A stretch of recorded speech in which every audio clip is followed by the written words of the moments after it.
Assalamualaikum warahmatullahi wabarakatuh. Alhamdulillah rabbil alamin wassalatu wassalamu ala asyrafil anbiya'i wal mursalin sayyidina Muhammad wa ala alihi washabbihi ma'in. Rabbi shrah li sadri wa yassir li amri wa hlul 'uqdatam min lisani yafqahu qawli, amma ba'du. Kita sambung balik kitab kita Maqalah Asri, teguran suci dan jujur terhadap umat mengenai sirah oleh Maulana Muhammad Asri Yusof. Kita masih bab pemurnian sejarah awal Islam. Dan dalam pemurnian sejarah awal Islam tu kita masih bincang tentang kisah fiksyen tentang Umar Al-Khattab menghukum anak dia sehingga matilah 100 kali rata dah. Abu Syahmah, dia kata kononnya Abu Syahmah tu anak dia, dan dia jatuh hudud lah. Di situ ada unsur tabarrak, ada unsur untuk menjatuhkan maruah Umar Al-Khattab dan sahabat-sahabat lain. Kerana ada unsur keterlaluan, unsur yang tidak betul dah dari segi syariah. Tu ada kita baca fiksyen pertama dan kedua sebelum ni. Kita nak bersambung balik cerita fiksyen ketiga dah. Riwayat versi Abdul Quddus. Sebetulnya banyak lagi keaiban dan kecacatan yang terdapat dalam cerita ini. Cerita Umar Khattab tu hukum hudud ke atas anak dia 100 kali rota tu sampai mati ke diri dia. Banyak lagi benda cacat dah, selain daripada yang dikemukakan tadi. Tetapi disebabkan ada seorang lagi manusia yang membawa cerita ini dengan warna yang tersendiri, iaitu Abdul Quddus. Ada perawat ni, Abdul Quddus ni buat cerita warna tersendiri lah. Dia menukilkan riwayat ini daripada Sofwan. Pada baiknya kita melihat dahulu ceritanya sebelum kita mengomentarinya dengan lebih lanjut. Ceritanya begini. Bahawasanya Sayyidina Umar radhiyallahu mempunyai dua orang anak lelaki. Seorang bernama Abdullah dan seorang lagi bernama Ubaidullah. Tadi Abu Syamah ni Abdullah lah. Abdullah dan seorang lagi bernama Ubaidullah. Ubaidullah inilah yang dipanggil Abu Syamah. Abu Syamah ni Ubaidullah. Bahasa Abdullah tu Abdullah bin Umar. Tu Ibn Umar lah. Terkenal lah. Perawi menceritakan bahawa Abu Syamah ini mirip rupa paras Rasulullah SAW. Dia sentiasa membaca Al-Quran. Pernah dia sakit teruk. Ketika itu Ummahatul Mukminin selalu datang menziarahinya. Tahulah Ummahatul Mukminin hak mana ni tak? Mungkin kakak dia dah. Dia tu Hafsah, tak tahulah. Pada suatu hari mereka datang melawatnya, lalu mereka berkata kepada Sayyidina Umar radhiyallahu, "Wahai Umar, bernazarlah untuk anakmu ini sebagaimana pernah Ali radhiyallahu bernazar untuk anak-anaknya Hasan dan Husain. Allah SWT menyembuhkan mereka berdua." Maka bernazarlah Sayyidina Umar radhiyallahu, "Kalau anakku Ubaidullah Abu Syamah ini sembuh penyakitnya, maka aku akan berpuasa selama 3 hari." Ibu Abu Syamah juga bernazar seperti ayahnya Khalifah Umar radhiyallahu, hasilnya anak itu sembuh. Selepas sembuh dia pergi ke kedai arak seorang Yahudi dan mabuk selepas meminum nabis di situ. Lepas sihat dah. Minum nabis ni bukan arak benar dah. Rendaman kurma, tapi ada juga dengan masuk arak. Kalau melampau lebih lama rendaman itu boleh jadi mabuk dah. Asal-asal tidak mabuk. Kemudian dia masuk ke kebun Banu An-Najjar. Banu Najjar kita sebut dah sebelum ni. Masjid Madinah, masjid tu lah. Ada macam mana, ada kedai arak situ lah. Di situ didapatinya ada seseorang perempuan yang sedang tidur. Dia terus mendakapnya dan memadamkan api nafsu buasnya yang bernyala-nyala dengan hebatnya. Apabila dia selesai melakukan perbuatan terkutuk itu, zina lah dah. Perempuan itu menyumpah-nyumpahnya dan mengoyak-rabakkan pakaiannya. Kemudian perawi terus menceritakan lebih kurang seperti yang sudah dikemukakan sebelum inilah. Sini terus tak beranak, tak lahir baby ke apa dah. Terus itulah lagi logik lah. Maksudnya di segitu dah. Bukti kepalsuannya, Imam Ibn Jauzi berkata mula-mula mereka ceritanya mengatakan Abu Syamah itu rupanya mirip dengan rupa Rasulullah SAW. Serupa dengan Nabi wajah dia. Kemudian mereka menuduh pula dia merogoh perempuan tersebut. Nak hina Nabi kau ni tak? Perawinya ialah Abdul Quddus bin Hajjaj, seorang pendusta besar. Abdul Quddus ni bukan sini Abdul Quddus ni Abdul Quddus. Mana so tahulah. Tapi Abdul Quddus bin Hajjaj ni seorang pendusta besar lah. Ibn Hibban berkata meriwayatkan riwayat-riwayat daripadanya sahaja pun tidak halal. Hara tu. Rujuk Al-Mawdu'at jilid 3 halaman 275. Riwayat ketiga ini menunjukkan dengan seterang-terangnya kepada kita hakikat pereka-pereka ceritanya. Siapakah mereka dan apakah sebenarnya motif yang mendorong mereka mencipta cerita seperti ini? Hasil analisa kita terhadap cerita ini menampilkan beberapa kesimpulan seperti berikut. Pertama, maksud mereka bukan sekadar melakukan tabarruk. Tabarruk ni kebencian, dendam dah. Menjatuhkan dah, maruah. Tabarruk benci terhadap Sayyidina Umar radhiyallahu saja dan keluarga beliau, tetapi juga melalui beberapa perkataan yang terdapat dalam mereka melakukan sebenarnya mereka sedang melakukan tabarruk, kebencian, dendam terhadap Rasulullah SAW juga. Dengan menyerang baginda SAW dengan serangan yang halus tetapi sangat-sangat tajam. Serupa dengan Nabi, tapi zina dah. Nak hina Nabi ke ni nak? Oleh itu mereka juga tidak percaya kepada Al-Quran. Maka mereka mempersenda-sendakan orang yang membaca Quran. Seolah-olah membaca Quran tidak memberikan kebaikan. Baca Quran kuat, tiba-tiba berzina dah. Maksud apa tu? Maksud dia nak ceritanya. Tak ada faedah baca Quran lah. Masalah ada kebencian pada Islam. Lihatlah Abu Syahmah yang sentiasa asyik membaca Al-Quran. Apakah hasil yang diperolehinya daripada membaca Al-Quran tersebut? Tidak lain hanyalah perlakuan yang keji yang sudah menyeretnya menerima hukuman hudud sehingga mati. Kita cerita dah, tak logik. 100 keadaan Islam 100 orang tak boleh mati. Tiba-tiba 100 orang mati bertentangan dengan Islam. Dah. Bahkan kalau sengaja ke apa, boleh kena hukuman hudud, hukuman kisah pula, pembunuh. Orang yang kena watai 100 kali. Sebabnya sepatutnya tak mati. Kecuali tak sengaja. Kalau sengaja watai tu macam nak bunuh orang, kena hukum kisah pun tak lah. Sebabnya tak boleh. Memang 100 rotan tak boleh menyebabkan mati. Kalau menyebabkan mati, kalau pukul biasa, pukul ringan dah, tak akak rotan, tak akan mati. Ni akak tinggi. Macam rotan dadah ke apa tu. Tu memang nak mati 100 rotan tu. Akak tinggi, rotan besar, bubuh lada, bubuh apa. Tu lain, 3 kali pun sakit bukan main. Hududnya tidak sebegitu dah. Yang kedua, pada menduka citakan adalah pereka cerita ini tidak mengetahui bahawa Abu Syahmah bukannya kunyah Ubaidullah. Abu Syahmah, Ubaidullah anak Umar sebenar tu bukan Abu Syahmah. Dia tak tahu dah. Sekiranya mereka berkeras mengatakan Abu Syahmah adalah kunyah Ubaidullah, maka sikap itu adalah bukti paling besar pendustaan mereka sebenarnya. Tertanda dusta lah. Kalau kata Abu Syamah juga kunyah, apa panggil kunyah ni, abu-abu depan lah kunyah bahasa Arab ni nak. Ayah seperti siapa, bapak apa dah. Sebabnya adalah Ubaidullah bin Umar terus hidup sampai kepada peperangan Siffin. Peperangan Siffin jauh lah, lepas Uthman dah. Lepas Uthman zaman Ali. Bukan zaman Umar. Ubaidullah tu, jadi dia kata ke Ubaidullah tu Abu Syamah. Ubaidullah ni mati lepas 12 tahun pemerintahan Uthman. Lepas tu lagi zaman Ali. Berapa tahun pula zaman Ali dah. Jadi maksudnya lebih 12 tahun. Selepas Umar Al-Khattab mati, Ubaidullah masih hidup lagi. Jadi tak betul dia kena hukum hudud siapa dia mati. Dan dalam peperangan Siffin itu, beliau syahid di pihak Muawiyah. Dia mati masa tu, zaman peperangan Siffin antara Ali dengan Muawiyah. Semua ahli sejarah, termasuk ahli sejarah daripada kalangan Syiah sekalipun, mengatakan Sayyidina Umar dahulu terbunuh syahid.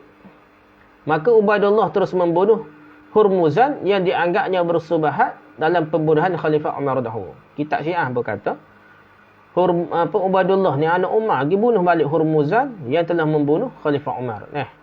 Apa panggil? Gitulah Hurmuzan ni. Ada nama gelaran kunyah yang apa? Abu Lu'lu' apa lah. Jadi dia ni yang bunuh itulah Umar.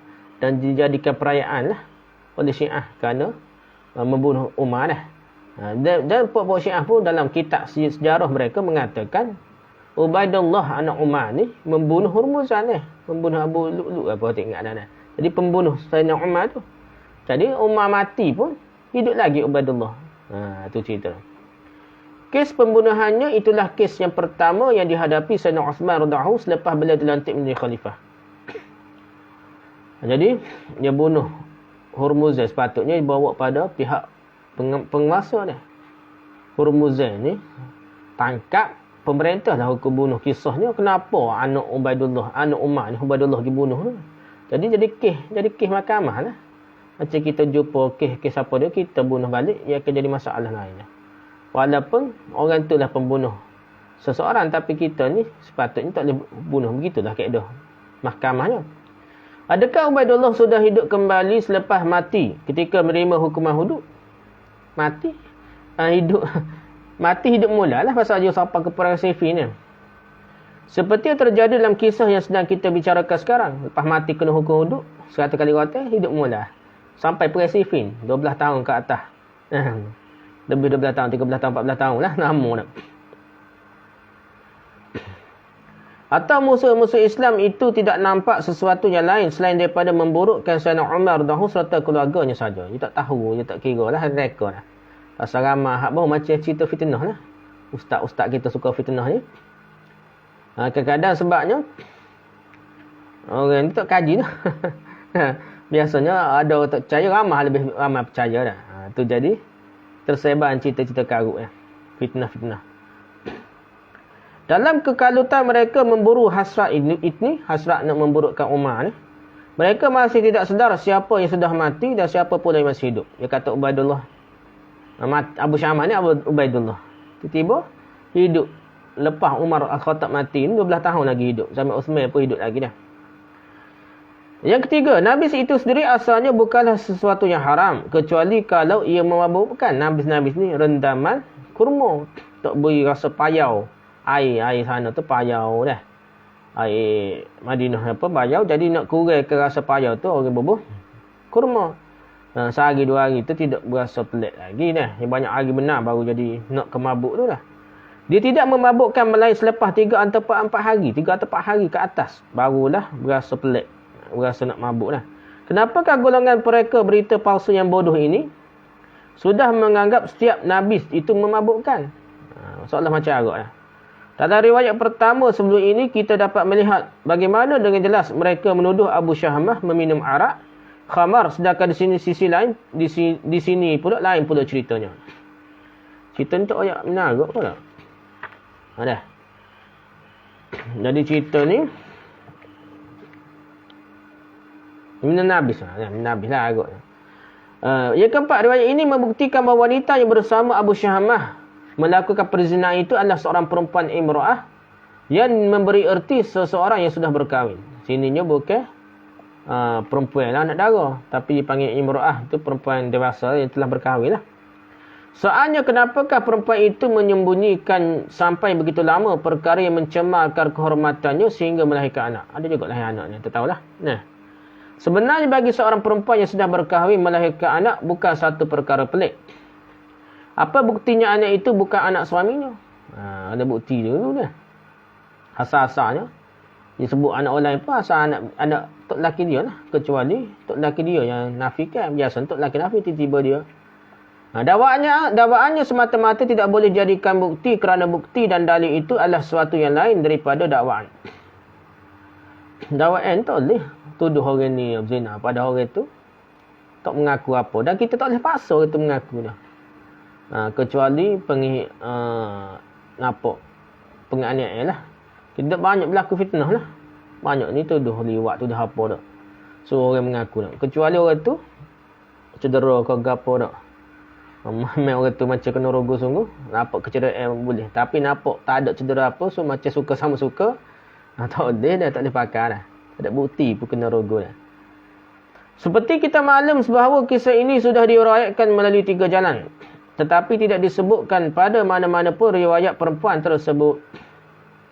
Adakah orang Arab atau orang Yahudi? Atau perempuan itu sengaja dibawa datang dari Persia untuk menyiapkan cerita itu. Tak sebut perempuan memang dah.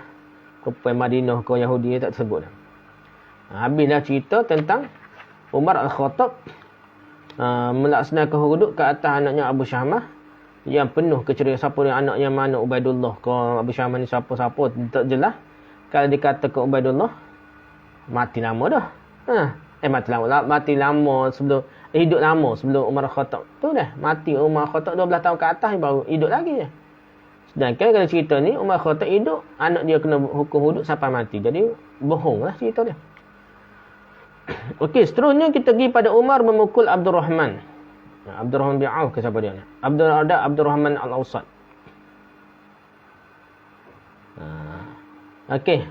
Sebenarnya Abu Syamah itu bukanlah kunyah Ubaidullah, tetapi kunyah Abdul Rahman Al-Awsat. Abu Syamah ni kalau nak kira kunyah bukan kepada Ubaidullah. Tak kena langsung dah. Tapi kalau kena pun Abdul Rahman Al-Awsat. Itu salah seorang anak Sayyidina Umar radhiyallahu juga. Kisah sebenarnya sejauh yang terima oleh ulama pengkaji hadis tidak lebih daripada disebutkan bahawa pernah Abdul Rahman Al-Awsat mengikuti Amr bin Al-Ash radhiyallahu dalam satu angkatan jihad di Mesir. Jadi pergi bukan di Madinah apa, tapi di Mesir. Abdul Rahman Al-Awsat ni anak Umar juga. Dia ikut Amr bin Al-Ash radhiyallahu masa jihad di Mesir. Pada suatu hari bila minum mabuk, Nabi selalu mabuk. Nabi ni asal tidak mabuk, tapi dia lama sangat tak boleh jadi mabuk dah. Pada pagi keesokannya beliau pergi menemui Amr bin Ash meminta supaya dijalankan hudud ke atasnya. Dia rasa insaf. Dia kata suruh hukumlah.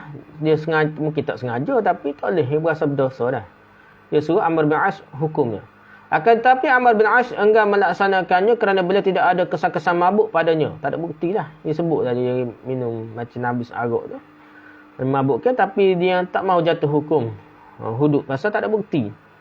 Dan tidak ada pula saksi yang menyaksikannya, dia je mengaku tak ada saksi. Tengok ni. Tak ada saksi. Tak saya terima. Bukan orang tuduh. Orang tuduh saja suruh jatuh hukum. Tuduh lewat lah, tuduh apa tu. Tak tahu. Ada pula dah setengah-setengah tu. Ada tahap mufti dah. Suruh sumpah laknat pula dah. Tak tahulah walaupun dia salafi sikit tapi kita tengok tak kena ni. Macam orang tak mengaji ni. Benda ni tol, dia sumpah laknat.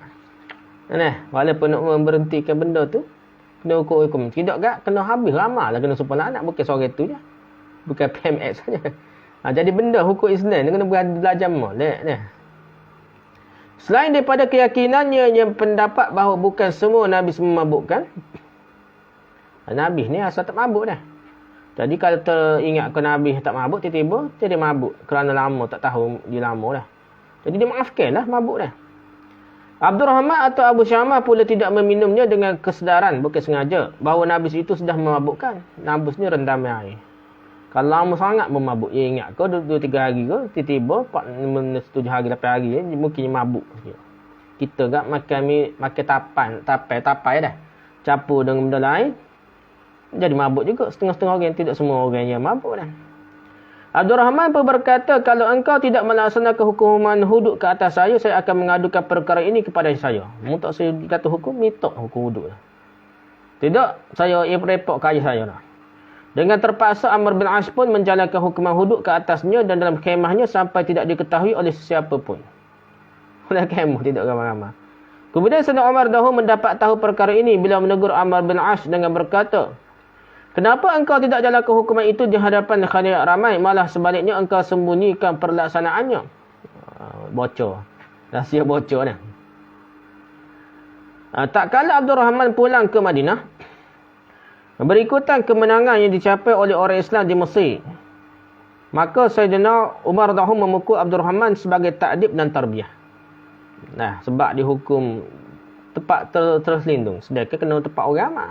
Hukuman hudud ni disaksikan oleh orang berimam ramai dah. Jadi dia pun rotai balik lah.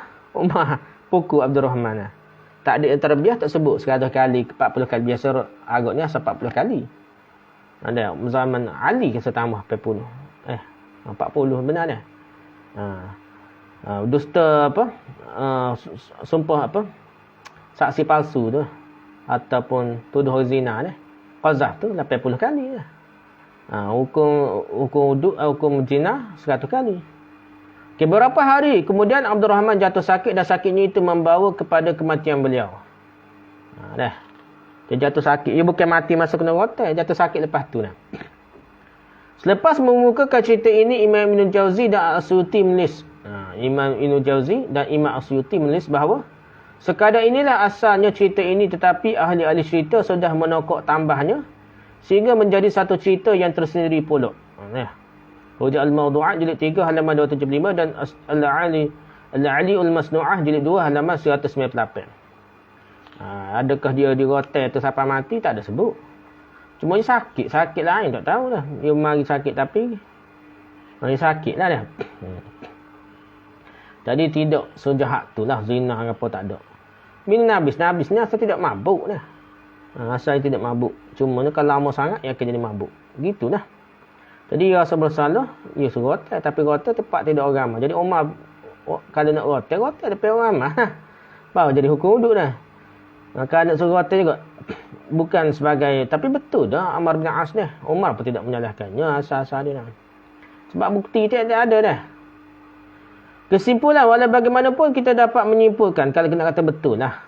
Dari riwayat tersebut, setara betul lah. Tak lain tu karut lah. Siapa berzina, akan tambah reka-reka cipta dah.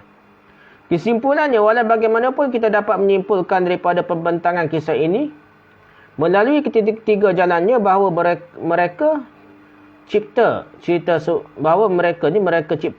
seumpama ini adalah permainan orang Majusi dan orang Yahudi yang menaruh dendam dan kebencian tabaruk ni lah kepada Sayyidina Umar dahulu yang sudah menjatuhkan kedua-dua empayar mereka.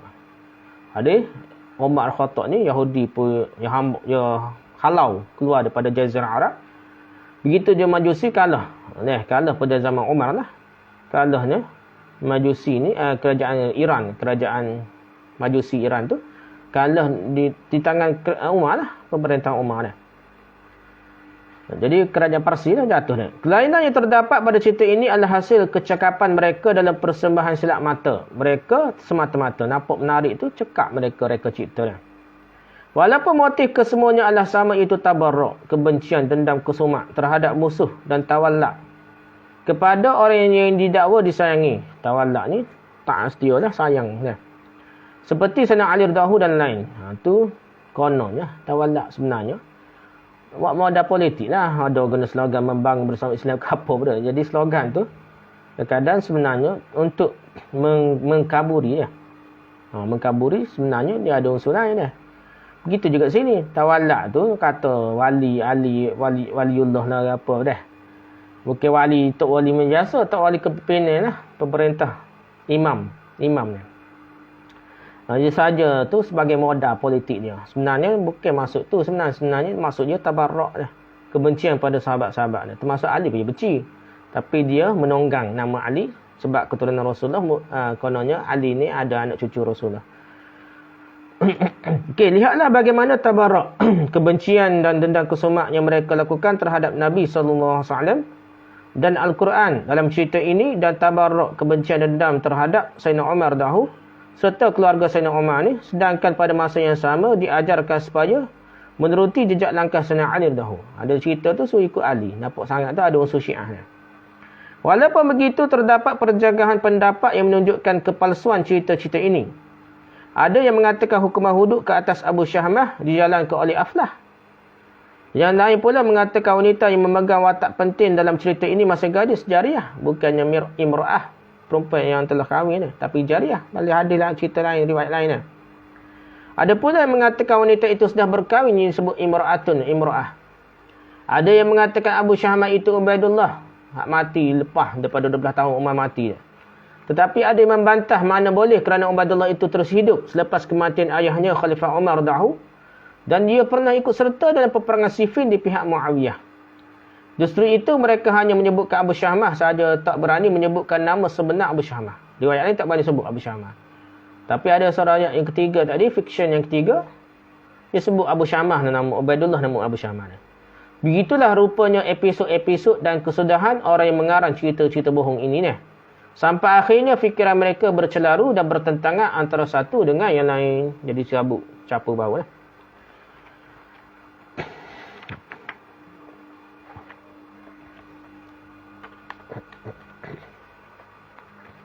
Habislah cerita Sayyidina Umar tu lah. Nak pergi lagi ke tak? Kita sekali lagi lah. Hubungan mesra antara Sayyidina Muawiyah dengan Ahlul Bait. Gambar Syiah ke apa ni, dalam sejarah kita ni, banyaknya menggambarkan Muawiyah ni bertentangan dengan Ahlul Bait, membenci dah. Keluarga Rasulullah, anak cucu Nabi melalui Hasan Hussein tu, seolah bergaduh besar lah. benar ke segitu dah. Antara tuduhan yang dilontarkan kepada Sayyidina Muawiyah radhiyallahu adalah kononnya beliau melayani Bani Hashim lah, keturunan Bani Hashim Quraisy ni. Terutamanya kalangan Ahlul Bait, keturunan anak cucu Nabi, dengan buruk dan bertindak dengan begitu kejam, kononnya cerita lah. Selain itu tidak pernah terjalin perhubungan yang baik antara mereka dengan Sayyidina Muawiyah radhiyallahu. Seolah ni tak ada kait persembendaan ke apa, bermusuh. Sentiasa bermusuh kononnya lah. Dan seterusnya khulafah daripada kalangan Bani Umayyah semuanya bermusuh dengan Ahlul Bait kononnya lah, cerita rekod. Alasan yang selalu dikemukakan adalah berpunca daripada gambaran sejarah yang sememangnya bercampur bau antara kebenaran dengan kebatilan. Tidak menghairankan dengan riwayat sejarah yang memuatkan cerita-cerita seumpama itu, apabila kita memeriksa perawi-perawi, pewarta-pewarta, pencerita-pencerita tu yang menjadi punca kepada hal tersebut. Begitu jika apabila kita meneliti dengan cermat dan saksama tentang fakta yang terdapat dalam kitab-kitab sejarah, hal ini dapat ditinjau daripada riwayat ataupun dirayah, dengan cepat akan terselah di hadapan kita kepalsuan tuduhan itu. Kalau kita cek sejarah tu dengan kaedah sanak riwayat dan kaedah dirayah, kritikan logik isi kandungan cerita tersebut, percanggahan yang berlaku dah. Jadi kita akan nampak ni palsu ni cerita ni, tuduhan ni palsu. Kenyataan yang diperolehi dapat disimpul daripada fakta sejarah itu bertentangan dengan tuduhan yang terdapat dalamnya. Hak kata bergaduh bermusuhan ni, tengok-tengok fakta sejarahnya baik, bercanggah. Ini adalah kerana tidak mungkin boleh terjalinnya hubungan persembendaan sebagai menantu, besan, biras dan lain-lain. Kahwin, saling kahwin, mengahwinkan antara keturunan Muawiyah ni, anak beranak Muawiyah dan anak beranak Ali. Tidak mungkin juga orang-orang yang bermaruah seperti individu dalam kalangan Ahlul Bait, terutama Hasan radhiyallahu dan Husain radhiyallahu, boleh menerima hadiah saga hati ataupun habuat daripada orang yang zalim dan sentiasa mempermainkan kehormatan mereka. Kalau betul bergaduh, tak logik terima. Ni banyak Muawiyah bagi apabila Muawiyah naik sebagai khalifah, Sayyidina Ali radhiyallahu mati, banyak harta ataupun sumbangan hadiah yang diberikan kepada Husain dan Hasan. Walaupun mereka tidak sampai kekayaan, boleh dia sedekah balik. Tapi nak cerita ni Husain dan Husain ni banyak diberi bantuan oleh kerajaan Muawiyah ni. Tidak logik sekiranya orang yang terhormat dan mulia seperti Sayyidina Hasan radhiyallahu dan Sayyidina Husain radhiyallahu boleh berulat-alik ke istana Sayyidina Muawiyah radhiyallahu. Masa Muawiyah ni, hak cerita Husain dibunuh pada zaman Yazid lah. Masa Muawiyah tu berapa tahun pula, banyak tahun pula dah, berapa tahun lah. Hasan Husain sentiasa pergi ke istana Muawiyah. Adakah logik ia sentiasa beralih ke istana Muawiyah, Sayyidina Muawiyah radhiyallahu yang dikatakan sebagai penipu dan jahat? Kemudian mereka pula dengan menggondol hadiah yang dinilainya beratus-ratus ribu dirham, banyak terima daripada Muawiyah. Melainkan jika dikatakan bahawa Sayyidina Hasan radhiyallahu dan Sayyidina Husain radhiyallahu serta Ahlul Bait, keluarga Nabi lah, anak cucu Nabi ni, sebagai orang yang gila dunia atau mata duitan. Kalau kita nak kata mata duit tu, boleh nak cerita sebenarnya, tapi tidak begitulah. Boleh harta tu mereka ada faedah lah, sebabnya anak cucu Nabi ni, sahabat-sahabat ni, bukan duit tu untuk dia pegang di hati dia dah. Duit tu pergi semata sedekah lah, tolong usus banyak lah dah. Bagaimana mungkin Sayyidina Hasan radhiyallahu dan Sayyidina Husain radhiyallahu yang dikatakan kejam dan zalim turut serta dalam jihad dilancarkan oleh Sayyidina Muawiyah, kalau dikatakan dikejami dah, Muawiyah kejam pada Sayyidina Hasan dan Husain. Tapi dalam perang jihad yang dilancarkan oleh Sayyidina Muawiyah ni, Hasan Husain terlibat sama dah dalam tentera Muawiyah. Malah mereka juga menyandang jawatan yang istimewa dalam kerajaan pimpinan Muawiyah. Ada jawatan sebenarnya. Di sini dikemukakan beberapa contoh daripada fakta sejarah yang menghapuskan segala tuduhan-tuduhan palsu tersebut. Jadi hubungan baik antara Sayyidina Muawiyah radhiyallahu dan Ahlul Bait, terutama Sayyidina Hasan radhiyallahu dan Sayyidina Husain radhiyallahu. Ibn Katsir menulis, pada zaman pemerintahannya Sayyidina Muawiyah radhiyallahu, Sayyidina Muawiyah ni melayani Sayyidina Hasan radhiyallahu dan Sayyidina Husain radhiyallahu dengan sangat-sangat mesra dan menghadiahkan hadiah sangat berharga. Bila pernah menghadiahkan wang sebanyak 200,000 dirham kepada mereka berdua. Rujuk Al-Bidayah wa Nihayah jilid 8 halaman 150. Pokok Syiah tak cerita benda ni. Kadang-kadang mengaku ahli sunnah lawan Wahabi pun tak cerita benda ni. Hasan As-Saqah ni nah. Dan anak murid dia kata kafir dan Muawiyah ni. Ceritanya tak cerita dah. Ibnu Abil Hadid Ibnu Abil Hadid menulis, Sayyidina Muawiyah memberikan habuan terutama kepada Hasan dan Husain sebanyak 100,000 dirham. Anaknya Yazid pula, anak kepada Muawiyah. Muawiyah radhiyallahu meninggal dunia, Yazid anak dia dah. Pula memberikan habuan tahunan kepada mereka berdua. Boleh gaji berdua sebanyak 200,000 dirham. Tahun ni tiap tahun beri 200,000 dirham ni. Kepada Hasan dan Husain. 200,000 dirham tiap tahun Yazid baginya. Sebanyak itu juga diberikannya kepada Abdullah bin Abbas dan Abdullah bin Ja'far. Boleh Abdullah bin Abbas dan Abdullah bin Ja'far ni ipar kepada Husain, iaitu suami kepada Zainab adiknya. Boleh berlaku dah. Dia boleh ni banyak sebab lah. Pernah terlibat dulu perai lah macam-macam dah. Macam gaji kita katalah pecing dah. Dan juga ada masuk sebagai untuk menunjukkan, untuk memberikan sokongan dan sebagainya politik pada dan untuk masuk dan mereka boleh pitih ni tak? Ibnu Abbas, Abdullah bin Ja'far, Hasan Husain ni bukan nak kaya mereka kuat tolong susah, kuat sedekah ni. Jadi boleh tu seolah mereka jadi wakil kerajaan. Terima duit tolong susah yang lain dah. Jadi Abdullah bin Ja'far ni ipar kepada Husain. Dah ipar lah, habis ipar kada ipar tahu lah. Iaitu suami kepada Zainab adiknya. Jadi adik ipar dia lah. Terima banyak juga duit. Syarah Najul Balarah ni kitab Syiah. Syarah Najul Balarah bukan kata begitu dah. Kitab Syiah berkata baik hubungan dah. Selain daripada habuan tahunan sebanyak 100,000 dirham itu, Muawiyah juga mengirimkan pelbagai cenderamata dan hadiah yang berharga. Sayyidina Husain radhiyallahu dikirimkan pelbagai cenderamata dan hadiah berharga oleh Muawiyah. Dan Sayyidina Husain menerimanya dengan gembira sekali. Dan Husain pun gembira, tak marah pun. Nah. Tak bergaduh. Hadiah banyak diterima dah. Sayyidina Husain radhiyallahu berkunjung ke kediaman Muawiyah seorang diri. Tak takut nak bunuh keluarga ke apa. Husain pergi sendiri dah. Pergi ke istana Muawiyah ke dia. Istana tahu dah tak bersama anak pun dah. Muawiyah pun zuhud, dia tidak mewah sangat. Dan kadang-kadang bersama abangnya Hasan, Husain dan Hasan pergi dua-dua tu pergi jumpa Muawiyah. Pada tiap-tiap tahun pergi jumpa. Jauh ni Madinah ni. Pergi juga jumpa dengan Muawiyah. Nak ceritanya baik sangat hubungannya. Dan Sayyidina Muawiyah melayani mereka berdua dengan baik dan penuh penghormatan. Baik dia hubungannya. Beliau memberikan kepada mereka bermacam-macam hadiah. Selepas kewafatan Hasan, Sayyidina Husain tetap berkunjung ke kediaman Muawiyah pada tiap-tiap tahun juga. Hasan mati dulu lah, habis tu dah. Lepas tu Husain. Beliau dilayani dengan baik dan penuh penghormatan oleh Sayyidina Muawiyah. Rujuk Al-Bidayah wan Nihayah Ibn Katsir dah. Jilid 8 halaman 150 hingga 151. Baik dah. Jadi Hasan ni masalah nyanyi juga lah. Cucu Nabi ni sepatutnya abang tu lah jadi keturunan Rasulullah. Ada keturunan Hasan pas sama sekarang. Tapi Syiah buang keturunan Hasan tu ambil Husain. Sebabnya Hasan ni surah pemerintahan pada Muawiyah. Ni marah. Syiah marah. Itu cerita dah.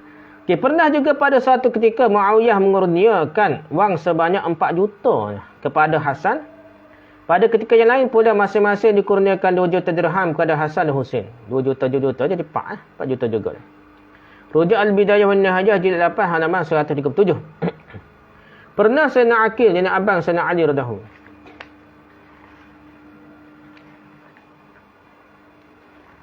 Banyak lagi. Pernah Sayyidina Aqil, nenek abang Sayyidina Ali radhiyallahu memerlukan 40,000 dirham, maka beliau pergi menemui Sayyidina Muawiyah radhiyallahu dan menyatakan keperluan itu kepadanya. Nah, jadi Aqil ni abang Sayyidina Ali jumpa dengan Muawiyah minta 40,000 dirham. Sayyidina Muawiyah bermurah hati kepadanya dan memberikan wang sebanyak 50,000 dirham. Rujuk Usudul Ghabah jilid 3 halaman 223. Banyak cerita sebegini sebenarnya dalam kitab tapi tak dibawa, tak didedahkan pada masyarakat Melayu ke masyarakat Arab pun sama. Masyarakat India, Pakistan pun sama. Benda yang sebenarnya ada dalam kitab. Kitab besar lah masalahnya. Cerita baru baik pun ada, cerita karut pun ada. Tapi diambil cerita karut-karut, cerita yang nampak jahat sahabat dah. Cerita yang nampak baik sahabat ni tidak didedahkan. Nah. Sayyidatina Aisyah radhiyallahu juga pernah dikirimkan oleh Muawiyah radhiyallahu wang sebanyak 100,000 dirham. Sebaik saja Aisyah menerimanya, dia terus membahagi-bahagikan kepada orang lain yang memerlukan pada hari itu juga. Oh dah. Sekaligus pun habis. Itu cara Aisyah lah. Suatu ketika Sayyidina Aisyah radhiyallahu pernah berhutang sebanyak 18,000 dinar. Sayyidina Muawiyah mendapat tahu tentang itu. Berhutang. Aisyah berhutang 18,000 dinar. Maka beliau menjelaskan semua hutang Aisyah tersebut. Dia pun habis hutang. Tahu? Bayar hutang. Sebab mereka tahu dia bukan bagi sahaja. Muawiyah pun tahu mereka ni nak. Aisyah lah, Hasan lah, Husain ni bagi sedekah lah. Kau bukan pakai dia lah. Jadi sebagai saluran kerajaan lah. Hasan dan Husain ke sana Aisyah ke lah. Sayyidina Husain dan Abdullah bin Ja'far At-Tayyar pernah menghantar utusannya kepada Muawiyah. Husain meminta bantuan kewangan daripada beliau. Maka beliau kepada mereka masing-masing dikirim kawan sebanyak 1 juta dirham. Benda ni bukan pakai mereka, bukan dipakai oleh Hasan ke Husain ke apa dah. Mereka tidak mewah. Cucu Nabi bukan dah. Mereka sedekah dah. Bukan macam ketua tarekat masing-masing zaman sekarang.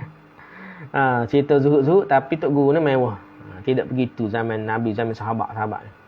Pada ketika yang lain pula, Sayyidina Muawiyah mengirimkan wang kepada Sayyidina Hasan, Abdullah bin Ja'far At-Tayyar, Abdullah bin Umar dan Abdullah bin Zubair. Mereka masing-masing dikirimkan 100,000 dirham. Selepas mendapat tahu berkenaan kewafatan Sayyidina Hasan, Sayyidina Muawiyah pergi menemui Abdullah bin Abbas bagi mengucapkan takziah kepada Abdullah bin Abbas lah. Sepupu dia. Sayyidina Muawiyah berkata kepada Abdullah bin Abbas, semoga Allah tidak menyedihkan dan menyusahkan hatimu atas kematian Hasan ini. Ibn Abbas lantas menyahut, semoga Allah tidak menyedihkan dan menyusahkan hatimu selama Allah memanjangkan umurmu. Ibn Abbas berdoa. Rujuk Al-Bidayah wa Nihayah jilid 8 halaman 136 hingga 138. Baik sebenarnya. Tak seperti digambarkan lah macam kita politik lah ni. PM set jahat lah apa. Nak jumpa pun tak boleh. Sebenarnya baik dah. Macam ni lah ceritanya. Kadang digambarkan mengikut TikTok ni. Dia perawi ni saja lah jahatnya. Gitu je kisah-kisah bini ni. Macam jahat cerita sejarah. Dia terkenal di kalangan majoriti lah umat Islam. Sebenarnya bersangka buruk pada Muawiyah, sangat jahat. Sehingga kaum Melayu ni nak ada nama Muawiyah ni sangat-sangat suka dah. Sangat-sangat suka orang Melayu berubah nama anaknya Muawiyah. Kerana digambarkan jahat sangat dah. Kerana cerita-cerita karut, cerita-cerita baik tidak diberitahu dah. Rujuk Al-Bidayah wa Nihayah jilid 8 halaman 136 hingga 138. Lepas tu dah, seterusnya menyandang jawatan istimewa dalam kerajaan Sayyidina Muawiyah. Antara individu daripada Bani Hashim, ada yang menyandang jawatan-jawatan istimewa seperti qadi dan lain-lain dalam pemerintahan Sayyidina Muawiyah. Ramai Bani Hashim, Ka'al Baik ada. Tapi digambarkan sejarahnya bubuh kerajaan Bani Umayyah, Bani Abbasiyah. Seolah ni mereka ni keturunan anak cucu mereka, anak beranak mereka lah jadi kepimpinan. Tidak. Bahkan sebenarnya tipu mengarut belaka tu. Nak kata macam mana, memang bercampur bau dah. Tidak keturunan Bani Hashim, Muawiyah, Umayyah saja. Banyak lagi. Bani Hashim pun ramai dah. Di Madinah, Marwan bin Hakam adalah gubernur yang dilantik oleh Sayyidina Muawiyah. Marwan bin Hakam ni bukan Umayyah pun dah. Ketika itu seorang qadi Bani Hashim lah. Umayyah pun dia kait dengan Bani Hashim tu. Umayyah juga dah. Tapi Bani Hashim. Ketika itu seorang qadi diperlukan hakim di Madinah. Maka Marwan melantik Abdullah bin Al-Haris bin Naufal bin Al-Haris bin Abdul Muttalib sebagai qadi di Madinah.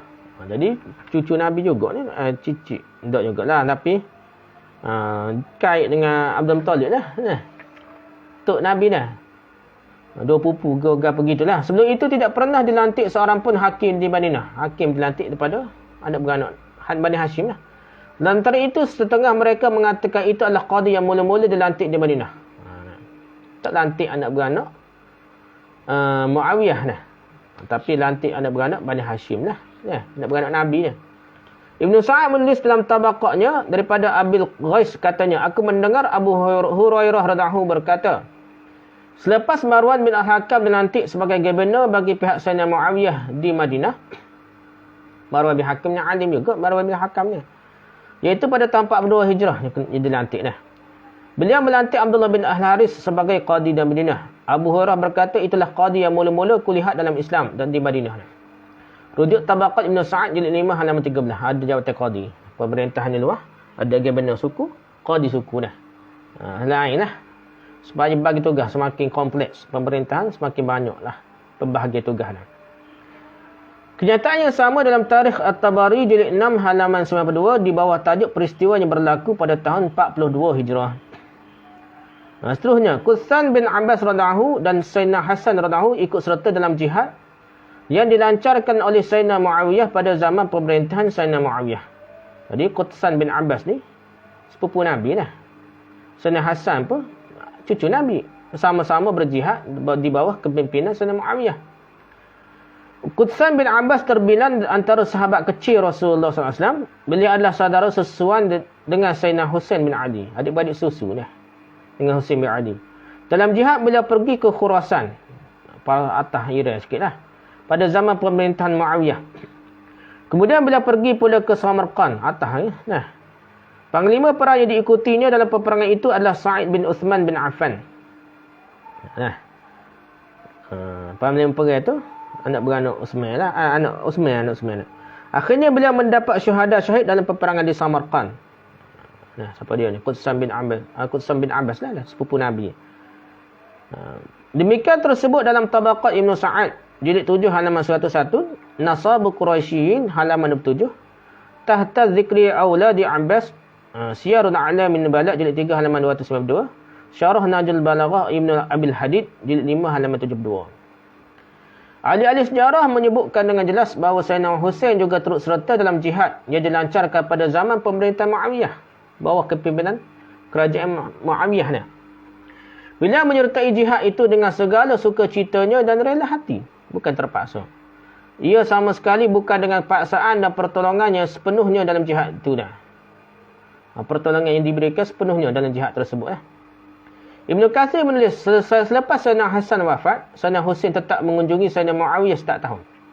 Lepas Hasan wafat ni, Husain sentiasa pergi jumpa Muawiyah di istana dia apa. Di rumah lah sebenarnya. Beliau dikurniakan dengan hadiah-hadiah dan dimuliakan oleh Sayyidina Muawiyah. Beliau pernah menyertai angkatan tentera yang menyerang Konstantinopel. Nah, sungai tu lah. Turki tu. Jadi, pernah sertai perang nak lawan Rom dah. Di bawah kepimpinan anak Sayyidina Muawiyah iaitu Yazid pada tahun 51 Hijrah. Husain ni di bawah kerajaan Muawiyah dan di bawah kerajaan besar tu Muawiyah. Panglima perang itu Yazid, anak kepada Muawiyah. Jadi Husain di bawah pemerintahan Yazid, di bawah kepimpinan Yazid nak surah kerajaan Rom ni pada tahun 51 Hijrah. Rujuk Al-Bidayah wa Nihayah jilid 8 halaman 151. Perkara yang sama tersebut dalam Tahzib Tarikh Ibn Asakir jilid 4 halaman 311 dan Tazkirah Husain bin Ali. Banyak rujuknya, semua cerita benda sama dah. Hubungan persemendaan antara Bani Umayyah dan Bani Hashim. Saling menikah lah, anak berbirah apa dah. Hubungan persemendaan antara Bani Umayyah dan Bani Hashim. Hubungan persemendaan antara Bani Hashim dan Bani Umayyah terjalin sebelum Islam lagi. Dan berterusan hingga ke zaman pemerintahan Bani Umayyah. Sebelum Islam lagi dah lepuh. Lepas zaman Islam tu zaman Nabi, zaman Bani Umayyah pun masih lagi nikah kahwin ni sentiasa berlaku dah. Berdasarkan fakta sejarah dapat dilihat betapa mesranya dan eratnya hubungan antara mereka. Antara keluarga Bani Hashim dan keluarga Bani Umayyah lah. Keluarga Muawiyah dan keluarga anak cucu Nabi, anak beranak Nabi lah. Permusuhan dan perseteruan antara mereka tidak lebih daripada cerita-cerita yang direka, yang dicipta oleh golongan musuh-musuh Islam sahaja. Ini membuktikan bahawa semangat perkauman jahiliyah masih lagi menguasai mereka. Kononnya dah. Semangat itu begitu tebal sehingga kedatangan Islam yang dibawa oleh Rasulullah SAW sendiri juga gagal mencabut sampai ke akhir humbinya. Kononnya. Seolah-olah duk bergaduh anak beranak. Kerajaan pun dalam sejarah-sejarah berbuah banyak. Umayyah, Umayyah, Bani Abbasiyah lah sebenarnya tidak ada pun sebenarnya kerajaan Islam je. Tapi kerana faktor sejarah ni kita nampak seolah saling jatuh-menjatuhkan. Bukan macam sekarang kerajaan tu pun tak ke apa dah. Zaman dulu tidak ada gitu dah. Tak betul lah. Sebaliknya daripada fakta-fakta sejarah, yang masih lagi boleh dirujuk dan dianggap muktabar baik dari kalangan Ahlus Sunnah dan juga daripada musuh mereka Syiah pun dari fakta sejarah tu. Dapat kita temui kenyataan-kenyataan yang menyangkal dan mendustakan cerita-cerita rekaan tersebut. Cerita-cerita balah bergaduhnya antara satu sama lain tu. Ada menyangkal lah. Ada riwayat yang menyangkal. Lantaran tidak mungkin hubungan persemendaan lah. Menikah kahwin apa ni. Antara dua golongan yang bermusuhan. Dan perseteruan antara mereka sampai menumpahkan darah. Dan memaki hamun antara satu dengan yang lain sampai dalam khutbah Jumaat. Menerusi mimbar-mimbar itu boleh terjalin dengan begitu banyak sekali. Takkanlah bergaduh dalam cerita riwayat atau bergaduh dalam laknat lah sumpah atas mimbar. Tiba-tiba mengahwinkan anak cucu ni sentiasa kahwin. Jadi menantu, jadi birah, jadi macam-macam. Rasulullah SAW orang yang paling masyhur daripada Bani Hashim mengahwinkan 3 orang daripada 4 orang anak perempuannya dengan Abul As bin Ar-Rabi' dan Uthman bin Affan. 2 orang ternama daripada kalangan Bani Umayyah. Ini Nabi beri anak Nabi, keturunan Bani Hashim kepada Bani Umayyah lah. Anak beranak Uthman bin Affan ke apa, anak beranak itulah, anak beranak Abu Sufyan lah. Itu anak beranak Bani Umayyah lah. Muawiyah dan sebagainya. Lihat Ashabul Asraf Balazuri, jilid 5 halaman 1. Tabaqatul Ibn Sa'ad jilid 8 halaman 166, Usudul Ghabah jilid 5 halaman 191 dan Al-Mustadrak jilid 3 halaman 96, Muntahal Amal jilid 1 halaman 9. Rujukan itulah. Abban anak Sayyidina Uthman kemudiannya berkahwin dengan Ummi Kulthum binti Abdullah bin Ja'far, cucu saudara Sayyidina Ali radhiyallahu sendiri. Jadi cucu saudara Sayyidina Ali kahwin dengan Sayyidina Uthman. Sakinah, rujuk Al-Ma'arif Ad-Dinawari halaman 86. Sakinah anak perempuan Sayyidina Husain. Anak perempuan Sayyidina Husain. Dan cucu kepada Sayyidina Ali radhiyallahu, cicit kepada Nabi lah. Adalah isteri kepada cucu Uthman iaitu Zaid bin Amr bin Uthman. Zaid bin Amr Uthman ni keturunan Bani Umayyah lah. Anak beranak Muawiyah lah. Tapi dia kahwin dengan cicit Nabi dah. Cucu Sayyidina Ali dia. Bahkan beliau mewarisi Zaid selepas kematiannya.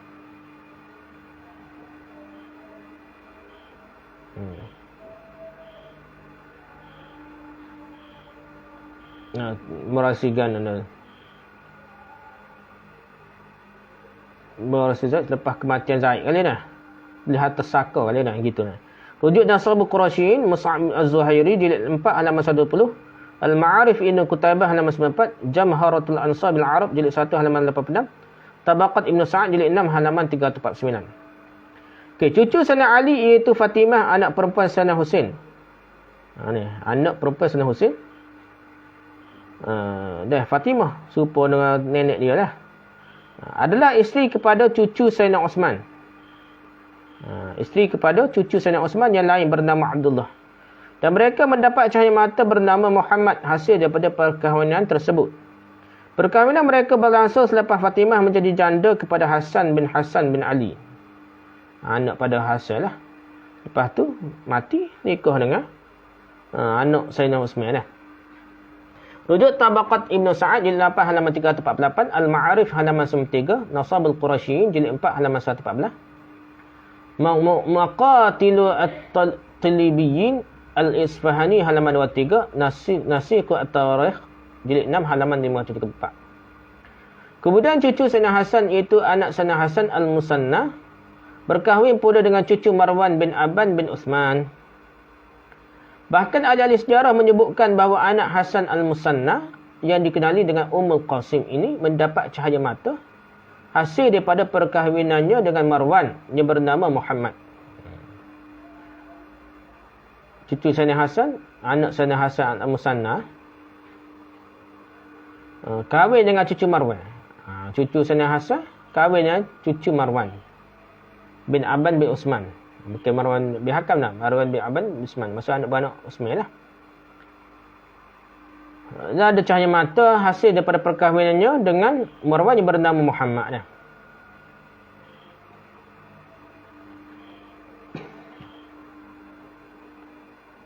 Rujuk Nasab al-Qurasyiin jilid 2 halaman 53, Jamharatul Ansab al-Arab jilid 1 halaman 5, Al-Muhabbar al-Baghdadi halaman 438. Hasan Hasanah ni Hasan cucu lah, bukan Hasan dah. Nah.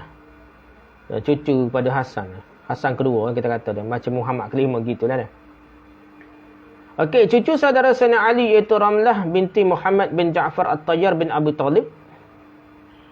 Nah, cucu Sayyidina Ali ya. Mula-mula menjadi isteri kepada Sulaiman bin Hisham bin Abdul Malik bin Marwan. Kemudian menjadi isteri pula kepada Abul Qasim bin Walid bin Utbah bin Abi Sufyan. Keturunan Muawiyah ni. Jadi kahwin dah. Cucu Sayyidina Ali kahwin dengan cucu Muawiyah ke apa ni. Jelah adik bukan cucu betul, maksudnya anak beranak Abu Sufyan. Abu Sufyan kan ayah pada Muawiyah. Ramlah anak perempuan Sayyidina Ali sendiri berkahwin dengan Marwan bin Hakam yang bernama Sayyidina Muawiyah. Anak perempuan Sayyidina Ali sendiri dah. Kahwin dengan Marwan bin Hakam yang bernama Sayyidina Muawiyah. Anak perempuan Sayyidina Ali kahwin dengan Marwan bin Hakam. Nah, menggepak mana dah. Nah, Marwan bin Hakam ni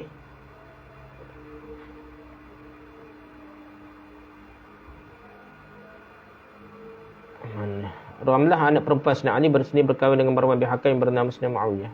Bukan. Berkahwin dengan Marwan bin Hakam lah dah. Mungkin dah. Sebelum itu Ramlah adalah isteri kepada Abil Hayyash. Rujuk Nasab al-Qurasyiin halaman 45, Jamharatul Ansab al-Arab halaman 87. Jadi kahwin Ali ni kahwin cucu anak perempuan Sayyidina Ali kahwin dengan Marwan bin Hakam. Dekat tu dah. Sementara Zainab anak perempuan Hasan al-Musanna pula menjadi isteri kepada Walid bin Abdul Malik bin Marwan al-Umawi. Ini khalifah mula dia benar, lepas tu jadi Marwan bin Hakam ni ia jadi khalifah lah. Jadi masa tu pun Hasan cucu Ali ni cucu Sayyidina Hasan, cucu Hasan ni kahwin pula dah. Dah beri anak dia. Anak dia tu bagi kepada anak beranak Malik bin Marwan lah. Anak beranak Muawiyah lah. Okey, selain daripada cicit kepada Sayyidina Ali, Nafisah binti Zaid bin Al-Hasan bin Ali adalah isteri kepada cucu Marwan iaitu Al-Walid bin Abdul Malik bin Marwan dan wafat sebagai isterinya, isteri kepada cucu Marwan. Jadi cucu Sayyidina Ali, cicit Sayyidina Ali. Nah, cicit Sayyidina Ali kahwin dengan cucu Marwan. Maksudnya rapat, tak bergaduh pun. Ibunya ialah Lubabah binti Abdullah bin Abbas. Tabaqat Ibnu Sa'ad jilid 5 halaman 234. Umdatul Talib fi Ansabiyah ya Abi Talib halaman 70. Sikit lagi dah. Hasil perkahwinan Sayyidina Hasan Husain radhiyallahu dengan Laila binti Abi Mur'ah bin Urwah bin Mas'ud Al-Thaqafi. Husain kahwin. Husain dengan tu anak beranak tu juga dah. Laila namanya. Dilahirkan Ali yang dikenali dengan Ali Ahbar yang kemudiannya terbunuh syahid bersama beliau di Karbala. Jadi anak beranak dua-dua keturunan Bani Umayyah pun dengan keturunan Al-Bait ni kena bunuh belaka di Karbala ni. Jadi yang bunuh tu adakah anak beranak Yazid anak beranak Umayyah? Tak logik lah. Takkan yang bunuh anak beranak dia juga. Mesti ada orang lain bunuh ni. Ibu kepada Laila iaitu Maimunah binti Abu Sufyan dan bin Harb bin Umayyah. Ibu Laila ni. Anak beranak itulah. Adik-beradik Muawiyah ni. Anak kepada anak beradik Muawiyah. Maimunah. Ini berarti Sayyidina Muawiyah radhiyallahu adalah bapa saudara kepada Laila, isteri Sayyidina Husain radhiyallahu itu dah. Tengok tu. Jadi Sayyidina Muawiyah tu pak saudara kepada Laila, isteri Sayyidina Husain. Rapat sangat kahwinnya. Rujuk Nasabu Quraisyin halaman 7, tarikh Khalifah bin Khayyat tulis 1 halaman 255. Dia tak betul, tak logik lah. Yazid ke Muawiyah yang bunuh Husain tu dah di Karbala, yang bunuhnya orang lain suku sakak pokok Syiah sendiri dah. Mereka ni bukan nak sokong sangat. Mereka ni khianat, nak suruh pecah belah kerajaan Islam ni. Buat huru-hara, perkauman dan sebagainya supaya perkauman macam ni lah. Bukan masa tu bukan Melayu, Cina lah. Tapi dia guna apa? Moden ni Bani Abbas, Bani Umayyah lah, Al-Bait gunakan slogan keturunan tu macam Cina Melayu juga. Dan tempat kita ada cara untuk menimbulkan keresahan dan perpecahan umatnya. Apa yang disebut di ini adalah sebahagian saja dah sebut, banyak lagi daripada hubungan persembendaan kahwin-mengkahwinkan antara Bani Umayyah dengan Bani Hashim. Fakta itu sahaja sudah pun mencukupi bagi mendustakan kekeliruan yang ditimbulkan. Cerita-cerita yang direka-reka oleh musuh Islam yang mengatakan bahawa antara dua keluarga ini ada permusuhan dan ada dendam kusumat, akhirnya mencetuskan peperangan antara Ali dengan Muawiyah, Husain dan Yazid dan seterusnya. Dia tak cerita, dia sembunyikan cerita-cerita ni yang sahih ni.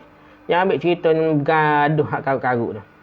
Nama apabila kita lihat kepada perhubungan persembendaan nikah kahwin ni antara mereka seperti diceritakan, jelas sekali bahawa cerita-cerita yang memburukkan perhubungan antara mereka itu tidak berasas sama sekali sebenarnya. Ya. Okay, Ahlul Bait, keturunan Nabi, anak cucu Nabi, Hasan Husain apa dan turunan mereka ni, berimamkan, bukan Hasan Husain saja, banyak lagi keturunan Nabi ni. Ada cucu Nabi ramai lagi. Zainab dan sebagainya ni. Ummu Kulsum, jadi banyak lagi dah. Okay, Ahlul Bait berimamkan pemimpin-pemimpin daripada kalangan Bani Umayyah dalam sembahyang mereka. Semasa Marwan bin Al-Hakam menjadi gubernur bagi pihak Sayyidina Muawiyah radhiyallahu, beliau mengimamkan sembahyang 5 waktu di masjid. Antara ahli jemaah yang berimamkan beliau ialah Sayyidina Hasan radhiyallahu dan Sayyidina Husain radhiyallahu.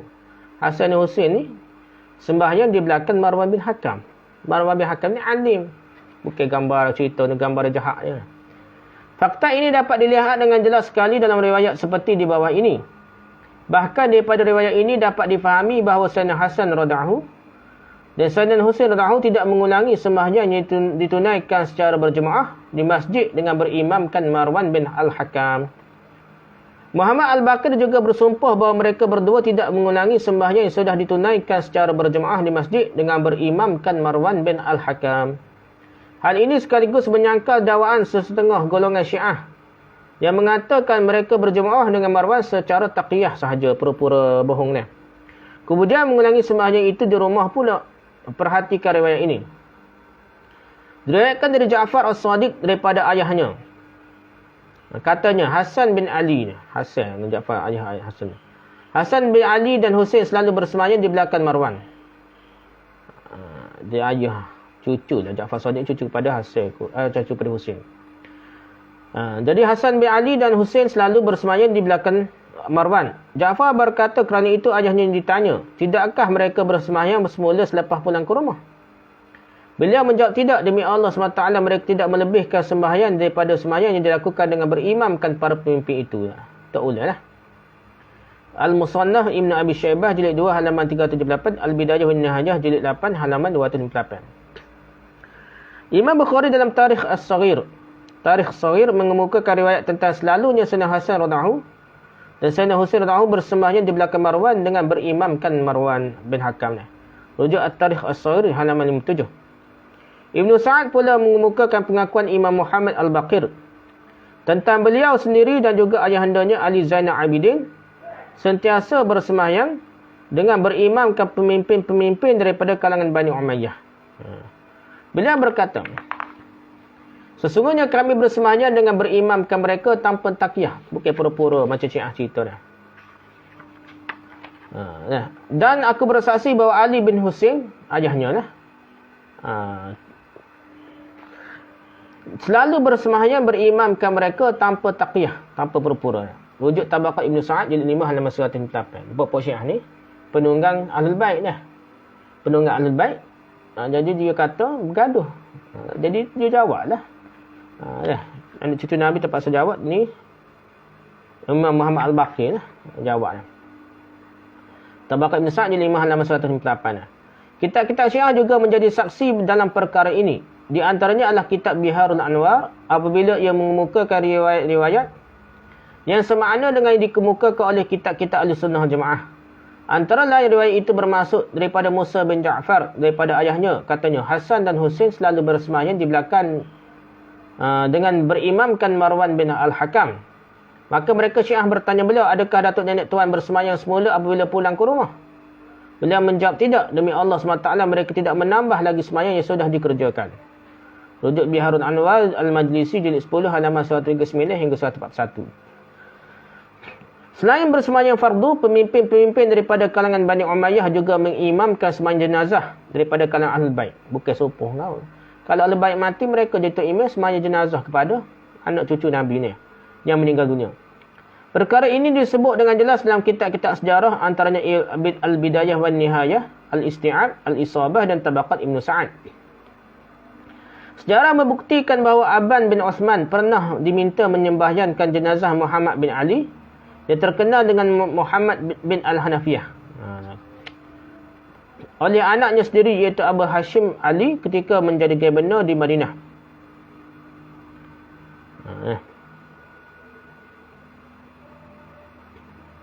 Jadi mitok Aban bin Osman ni, imam kasmaya, anak kepada Muhammad bin Al-Hanafiyah sendiri dia. Iaitu Abu Hashim Ali lah. Ketika menjadi gubernur di Madinah bagi pihak Abdul Malik bin Marwan. Rujuk Tabaqat Ibn Sa'ad jilid 5 halaman 86. Jadi seorang anak dia sendiri suruh. Tok Imam tu bukan anak dia, tapi pemerintah masa tu Aban bin Osman.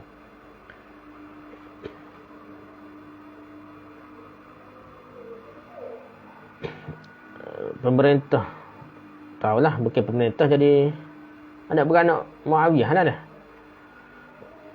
Selain itu beliau juga menyembahyankan jenazah anak saudara Ali radhiyallahu itu Abdullah bin Ja'far At-Tayyah. Rujuk Al-Isabah jilid 2 halaman 231, Al-Isti'ab jilid 2 halaman 237 dan Usudul Ghabah jilid 3 halaman 135. Jadi beliau ni Aban bin Uthman kan dia semaya jenazah kepada adik-beradik Sayyidina Ali, Abdullah bin Ja'far At-Tayyah. Anak saudara kepada Sayyidina Ali. Penerimaan baik pemimpin daripada kalangan Bani Umayyah oleh pihak Bani Hashim bukan sesuatu yang baru ketika itu sahaja. Ini kerana sebelum itu pun ayahanda kepada Aban iaitu Sayyidina Uthman bin Affan radhiyallahu mengimamkan sembahyang jenazah bapa saudara Rasulullah SAW dan juga bapa saudara kepada Sayyidina Ali radhiyallahu iaitu Abbas bin Abdul Muttalib. Rujuk Al-Bidayah wan Nihayah jilid 7 halaman 162 dan Al-Isti'ab jilid 3 halaman 100. Jadi Abbas bin Abdul Muttalib ni pak saudara Nabi. Pak saudara Sayyidina Ali.